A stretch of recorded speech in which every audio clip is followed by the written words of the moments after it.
Hey, what's up YouTube? Is Jamie. Finally got some multiplayer gameplay for everybody to enjoy. Got a few games of Conquest, of course, to show you a bit of the action. Took me a while to get some gameplay footage that was decent for recording, with all the lag and stuff I've been experiencing since the game came out, but this seems to be getting better by the day, so that's some pretty exciting news. I know everybody would rather watch multiplayer gameplay than they would anything else, so I thought I'd put together a couple of videos here in the best parts of the video for you to enjoy. I'm going to call this video Engineer on the Loose because Engineer in this game, in my opinion, is the dominant class, especially with Russian Conquest. It's the class you want to use to rack up the most points, and you'll see in a couple videos that I've pieced together here that the Engineer is the way to rock and roll because points are what it's all about, and of course winning. A couple things I have a few concerns about while you guys are watching the gameplay in the back. If you guys have any suggestions, would be great. Again, with the connection issue in the game, for me on the PS3, if you play all night, you might have 3 or 4 games that you have what I would call a good connection on. Now, I have read some things on the battle log about this that basically get this guy a knife. I mean, you gotta love knifing in this game. Read on the battle log that basically the best way to get a good connection, especially with your squad, is to go into the server browser and search from there.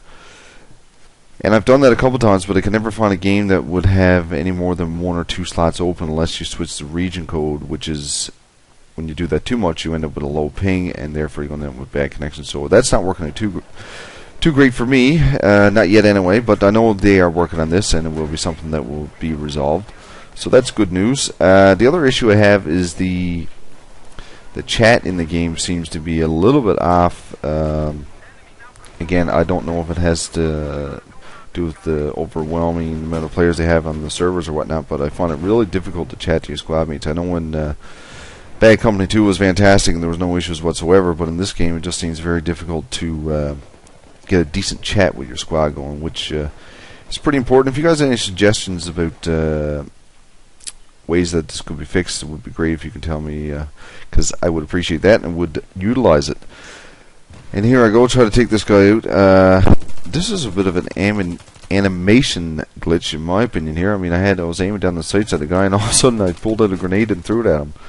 So I don't really know what happened there. I put that in just for you guys to see. I mean, I'm not really that bad at aiming. I know I'm not great, but I mean, that was a total fail. But anyway, if you guys have experienced anything like that, please let me know.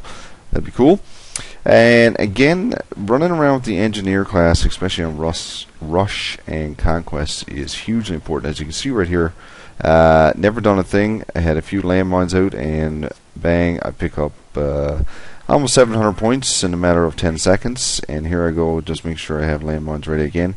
I find with the tanks, you want to get the easiest routes that the tanks travel on, because of course, with the boost in the game, people like to drive around a little bit quick, try to get from point to point. So if you have the landmines out on the easy access routes, I find you'll pick yourself up a few points, defend some flags, and again help your team get the win. As you can see by the 3 guys that are in my squad right now, we are all running Engineer, and it is very difficult for anybody to make any movement with their tank. And that frustrates people, and when people start to get frustrated, they do silly things in the game, as you guys are all aware, so that makes it easier for you to win. So we just captured this flag point, and we move. We're gonna move down to D now. If no, actually they caught it, but anyway, we'll see what happens. Another thing I want to talk about was the weapon progression. Don't know how you guys are doing with that. I found when I first started playing this game on multiplayer, and again, when it had a little bit to do with the lag and stuff, I found it very difficult to kill people. Starting to get a little bit more used to the guns. I found I need a red dot or a holographic sight at least for aiming for me. Again, I've told you guys several times I'm not the best player this game has ever seen. But I do think I'm reasonably good at it. If you guys stay tuned for the final score in this, you can see that I love to play the objective, and this particular match right here was the best score I've ever had playing this game. And it was pretty awesome, so stay tuned for that, because I think it was pretty cool. Again, about the weapon progression, I find you really got to use a weapon to unlock all the things, the attachments that come with it. I don't particularly like the tactical light and those sort of attachments, but I do like the suppressors and the red dot holographic sights. But if you use a class quite a bit, as I just mentioned, you can lock those items, and I find it makes the weapon much better to use. And yeah, so that's it for that.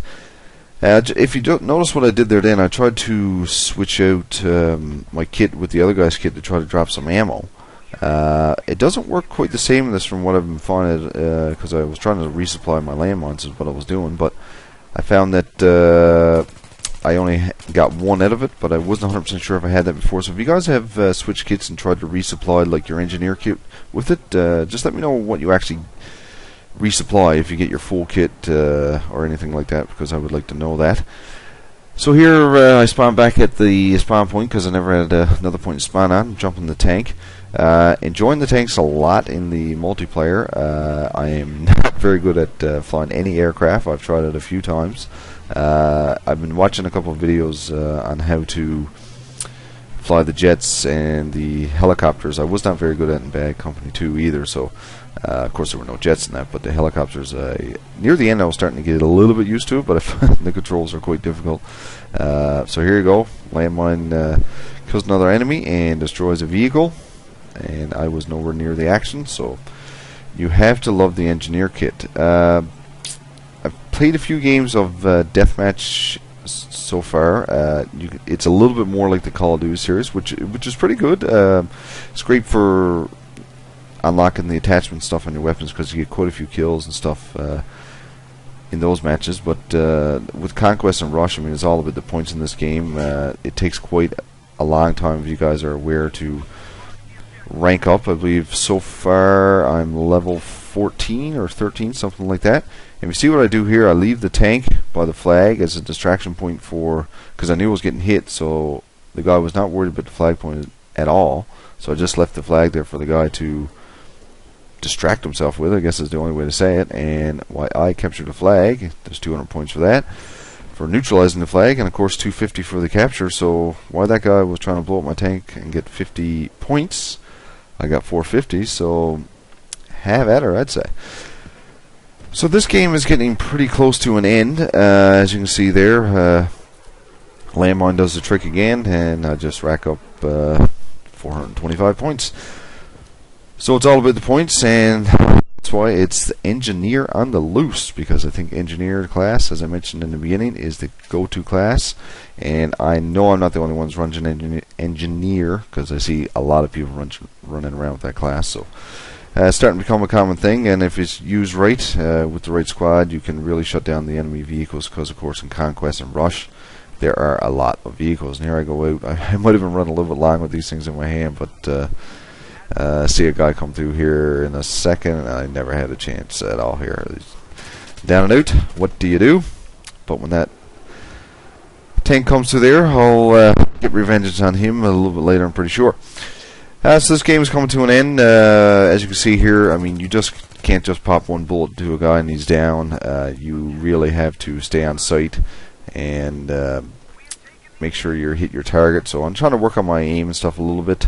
And again, I know I'm not the best at aiming, but it takes a little bit of practice, so I am working on it.